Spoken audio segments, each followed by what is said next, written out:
कहानी की शुरुआत होती है एक इंडोर स्विमिंग पूल से, जहां दो बहनें स्मैंथा और जैना मजे से तैर रही हैं। अचानक स्मैंथा की कीमती हीरे की अंगूठी पानी में गिर जाती है और दोनों बहनें उसे ढूंढने के लिए तुरंत गहरे पानी में गोता लगाती हैं। लेकिन अंगूठी तो मिलती नहीं, उल्टा जैना के बाल पूल के फिल्टर में फंस जाते हैं। स्मैंथा तुरंत अपनी बहन को छुड़ाने की कोशिश करती है। उन्हें अंदाजा भी नहीं था कि इससे भी बड़ी मुसीबत सिर पर आने वाली है। इतने में पूल मैनेजर माइकल को लगता है कि सभी लोग जा चुके हैं। वो पूल का कवर बंद करने वाला बटन दबाकर आराम से घर की तरफ निकल जाता है। तभी भारी भरकम फाइबर ग्लास का कवर पूल पर सरकने लगता है। स्मैंथा कवर को बंद होते देख लेती है और जल्दी से जैना के बाल फिल्टर से खींचकर छुड़ा लेती है। दोनों बहनें तेजी से ऊपर सतह की ओर तैरती हैं, लेकिन तब तक बहुत देर हो चुकी होती है। पूल का कवर बंद होकर उन्हें पानी के नीचे कैद कर देता है। वे अंदर से जोर जोर से मदद के लिए चिल्लाती हैं, मगर पूरी इमारत में सन्नाटा पसरा है। उनकी आवाज सुनने वाला वहां कोई नहीं। दोनों पूरी ताकत से कवर को धक्का देती हैं, लेकिन वो टस से मस नहीं होता। रही सही कसर ये है कि पुल उस दिन के बाद अगले हफ्ते भर के लिए बंद रहने वाला था, यानी तुरंत मदद मिलने की कोई उम्मीद भी नहीं थी। अब दोनों बहनें पूरी तरह निराश हो चुकी हैं। वे किसी निकलने के रास्ते की तलाश में इधर उधर देखने लगती हैं। तभी उन्हें कवर में एक छोटा सा छेद दिखता है, लेकिन वो इतना छोटा है कि उसमें एक हाथ भी बाहर नहीं निकल सकता। स्मैंथा को पानी में एक प्लास्टिक बोर्ड तैरता हुआ मिल जाता है और वो उस छेद को चौड़ा करने की कोशिश करती है। वो जी जान लगाकर रगड़ती है, पर छेद जस का तस बना रहता है। ये हालत देखकर जैना आपा खो बैठती है। गुस्से में वो सारी गलती स्मैंथा को ठहराती है। जैना चिल्लाती है कि अगर उस बेवकूफ अंगूठी के पीछे न जाते तो वे यहाँ फंसते ही नहीं। स्मैंथा बहस में नहीं पड़ती। वो चुपचाप फिर से अकेले ही पानी के नीचे गोता लगाती है और इस बार अंगूठी ढूंढकर निकाल लेती है। लेकिन पानी के अंदर उसे एक और अहम बात पता चलती है। उसके पैरों के नीचे पानी निकासी की जो लोहे की जाली है वो थोड़ी ढीली लग रही है। स्मैंथा सोचती है अगर वे इस भारी जाली को निकाल सकें तो शायद उससे ऊपर का कवर तोड़ा जा सकता है। वो पूरी ताकत से खींचती है, लेकिन जाली हिलती तक नहीं। स्मैंथा थककर ऊपर आती है और जैना को भी साथ लगने के लिए पुकारती है, मगर जैना इसे बेकार आइडिया बताकर मना कर देती है। इसी बीच स्मैंथा के मंगेतर मैथ्यू का फोन पास में बजने लगता है। रिंगटोन सुनकर स्मैंथा की आंखों में फिर उम्मीद जाग जाती है। उसे भरोसा है कि मैथ्यू जरूर उन्हें ढूंढने आएगा। लेकिन दोपहर से शाम होने लगती है और फोन बार बार बजता रहता है, फिर भी मैथ्यू का कुछ पता नहीं चलता। तभी पूल की टाइमर लगी लाइट्स अचानक बंद हो जाती हैं और चारों ओर घुप अंधेरा छा जाता है। स्मैंथा पानी के अंदर ही अपना सिर पकड़कर बैठ जाती है। उसका चेहरा पीला पड़ने लगा है क्योंकि उसे डायबिटीज है और जिंदा रहने के लिए तुरंत इंसुलिन का इंजेक्शन चाहिए। लेकिन इंसुलिन का डोज तो बाहर उसके बैग में रखा है। स्मैंथा को इस हालत में तड़पते देख जैना का गुस्सा भी ठंडा पड़ जाता है।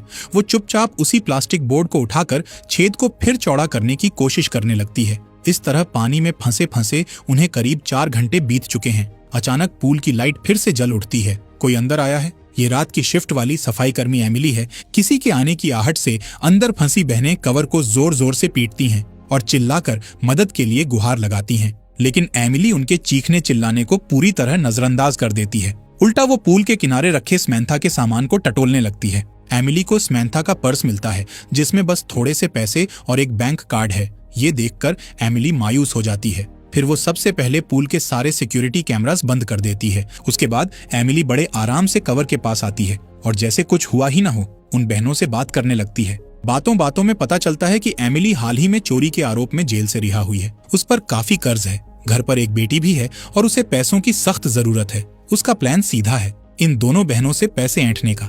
एमिली बिना झिझक स्मैंथा से उसके एटीएम कार्ड का पिन बताने को कहती है। ये सुनकर दोनों बहनों को एहसास होता है कि एमिली तो उन्हें ब्लैकमेल कर रही है। गुस्से में जैना एमिली को खूब खरी खोटी सुना देती है। एमिली तिलमिला उठती है और तुरंत स्विमिंग पूल का हीटिंग सिस्टम बंद कर देती है। पानी तेजी से बर्फ जैसा ठंडा होने लगता है। ठंड से कांपती स्मैंथा हालात को समझती है और आखिरकार एमिली को अपना पिन बता देती है। एमिली कहती है कि पहले वो जाकर इस पिन से पैसे निकाल कर आएगी और फिर वापस आकर उन्हें बाहर निकालेगी। ये कहकर एमिली पैसों का इंतजाम करने के लिए वहां से चली जाती है। कुछ देर बाद एमिली लौट तो आती है, लेकिन वापस आकर भी वो कवर खोलने की जरा भी कोशिश नहीं करती। उल्टा वो गुस्से में उन पर धोखा देने का इल्जाम लगाती है। एमिली चीख कर कहती है, तुम्हारे अकाउंट में तो सिर्फ $80 थे, मेरे साथ मजाक कर रही हो क्या? ये सुनकर जैना हाथ जोड़कर प्लीज हमें बाहर निकाल दो। वो रोकर समझाती है कि स्मैंथा को डायबिटीज है और उसे जिंदा रहने के लिए तुरंत इंसुलिन चाहिए। लेकिन एमिली को उनकी बातों पर बिल्कुल यकीन नहीं होता।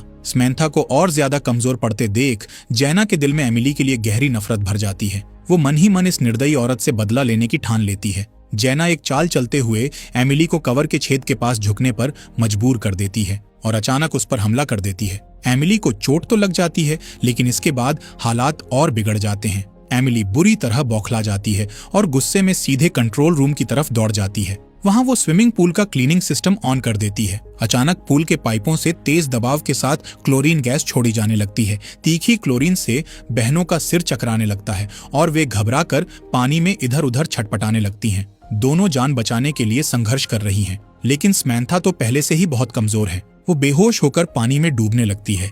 ये देखकर जैना घबरा जाती है। वो तुरंत डूबती हुई समैंथा को पकड़कर उस छोटे छेद तक खींच लाती है ताकि समैंथा हवा में सांस ले सके।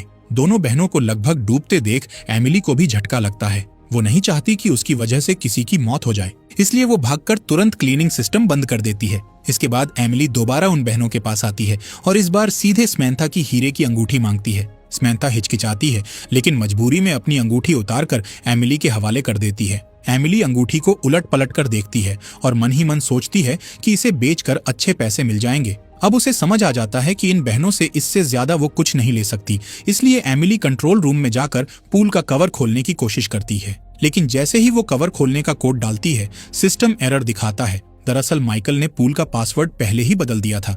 ये देखकर अब एमिली सचमुच घबरा जाती है। अगर वो कवर नहीं खोल पाई तो दोनों बहनों की जान चली जाएगी। मगर उसे अपनी ब्लैकमेलिंग वाली हरकत भी याद है, इसलिए वो न किसी को मदद के लिए बुला सकती है, न खुद पुलिस को फोन कर सकती है। अभी अभी जेल से निकली एमिली बिल्कुल नहीं चाहती कि फिर से जेल जाना पड़े। कुछ देर तक असमंजस में रहने के बाद एमिली फैसला करती है कि वो चुपचाप वहां से भाग जाएगी और दोनों बहनों को उनके भाग्य पर छोड़ देगी। उम्मीद टूटते ही जैना फिर भड़क उठती है और गुस्से में एमिली को भला बुरा कहती है, लेकिन अगले ही पल वो देखती है कि समैंथा तो पानी के अंदर बेहोश पड़ी है। अगर उसे जल्द इंसुलिन नहीं मिला तो वो जिंदा नहीं बचेगी। अब उनकी आखिरी उम्मीद पानी के नीचे लगी वही भारी लोहे की जाली है। जैना डर रही है क्योंकि थोड़ी देर पहले पानी में उसके बाल फंस गए थे और वो करीब करीब डूब ही गई थी। लेकिन अपनी बहन की जिंदगी बचाने के लिए वो डर पर काबू पाती है। जैना हिम्मत जुटाकर गहरी सांस लेती है और पानी में डुबकी लगाती है। वो पूरी ताकत से उस जाली को खींचने लगती है। पहली कोशिश में जाली नहीं निकलती, दूसरी बार भी कुछ नहीं होता।